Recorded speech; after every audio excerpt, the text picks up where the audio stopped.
Welcome back. Congolese doctor Denis Mukwege has won the joint 2018 Nobel Peace Prize for his work in tackling sexual violence in the Democratic Republic of Congo. He was awarded alongside Nadia Murad, a Yazidi human rights activist and survivor of sexual slavery by Islamic State in Iraq. Mr. Mukwege is a gynecologist treating thousands of female victims of sexual violence. Meanwhile, the United Nations welcomed the announcement of the Nobel Peace Prize, describing it as fantastic. The Nobel Peace Prize has just come out, and I would read that the Norwegian Nobel Committee has decided to award the Nobel Peace Prize for 2018 to Denis Mukwege and Nadia Murad for their efforts to end the use of sexual violence as a weapon of war and armed conflicts. This is really a fantastic announcement, and I think we can all congratulate the winners of this Peace Prize. I will recall that this is a cause that is very close to the United Nations, and as you know, we have a special representative who is also working towards this end, and I'm sure that this Nobel Peace Prize will help advancing the cause of ending sexual violence as a weapon of conflict. Congratulations to the winners.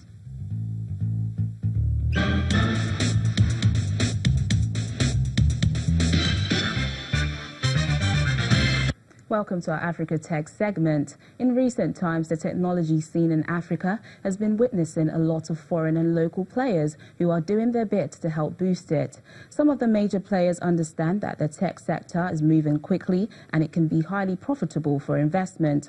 Although the pace of change in the sector can make it difficult for investors to keep up, the new technologies continue to get more sophisticated, pushing most investors to compromise and invest. Joining us now is tech expert Joshua Riabella on the program. Thank you for joining us. Thank you for having me. So, what do you think of the investment rate in Nigeria's tech space?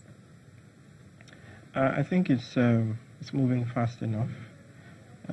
Most startups are still having challenge trying to get funding, but many of them are getting funding from a lot of outside investors. But they're doing a lot better than most people thought. Okay, do you think Nigeria is capable of driving full value from our existing systems? Yes, it's very possible. The biggest problem is bringing efficiency into a lot of areas that has to do with our economy, whether it's aviation, banking, and tech plays a huge role, and we can make that happen. So how can we get the support for that to boost it? Well, support is coming from a lot of places, mostly private sectors. It's still hard to find the government playing a huge role. It's not surprising, but we are hoping that they will catch up soon enough. Some people would argue that there is no tech ecosystem in Nigeria. What's your take on that? Well, the reason why a lot of people argue that is because we find it very difficult to access data. When you have a very good ecosystem, accessing data is easy, and it's easy to make incisive and educative decisions with data available. But lack of data has, strongly shown that we do lack an ecosystem in some areas. Okay, there is the problem of tech solutions not being designed for grassroots. How can we solve that? So that has to do with we providing more indigenous solutions. Most of the time, people see an idea in Europe or in the US or where other parts of the world, and they just copy and paste here.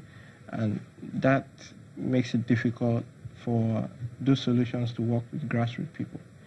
If tech startups, have a more indigenous approach, they can design solutions that can meet grassroots needs more easily. It's the reason why a lot of fintech solutions don't work so well with everyday consumers, people who spend, cash most of the time. And when you design a mobile banking solution or a mobile app, and you don't factor in the nuances and cultures of the everyday person, those products don't get adopted. Okay. We have the new technologies like artificial intelligence, machine learning. How soon do you see Nigeria getting to a stage where we'll use technology like that? Soon enough, if people begin to pay attention to that. Nigeria is rich in farmland and agriculture, and that's one major area that artificial intelligence can be used to improving now. For example, a lot of produce go to waste here because the farmers don't know either what crops to take out of the farm or what will soon expire or what will soon get rotten. Artificial intelligence can help farmers detect crops that will suffer, will perish soon enough, and then help them, optimize their processes in terms of getting the best produce out into the market. How can we use these new technologies to enter new markets? We can use AI and machine learning to understand how to expand to other markets that don't speak dialect, or even here in Nigeria, for other parts of the country that English isn't prominent. Of course, machine learning is still used to translate for languages on platforms like Google Translate and other platforms like that. They're not humans doing the translation, and so we can use that too for other products to help people products reach other parts of the country that aren't fluent in English. Okay, some people are technically left out of products designed by financial institutions. What do you think are the limitations of financial inclusion, if any?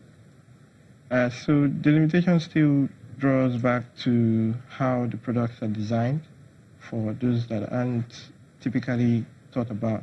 When most people say there's mobile penetration and there's a lot of people using mobile devices, there's a lot of people on the internet, they still don't think of how people use the internet here. It's not the same way people would use it in Europe or other parts of the world.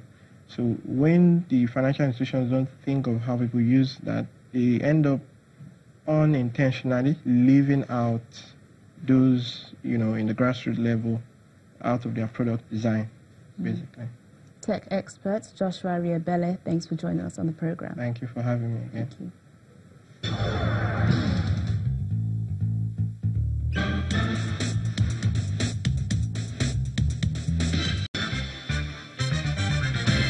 Well, that's it on the program today. Thanks for watching. I'm Teniola Shobowale.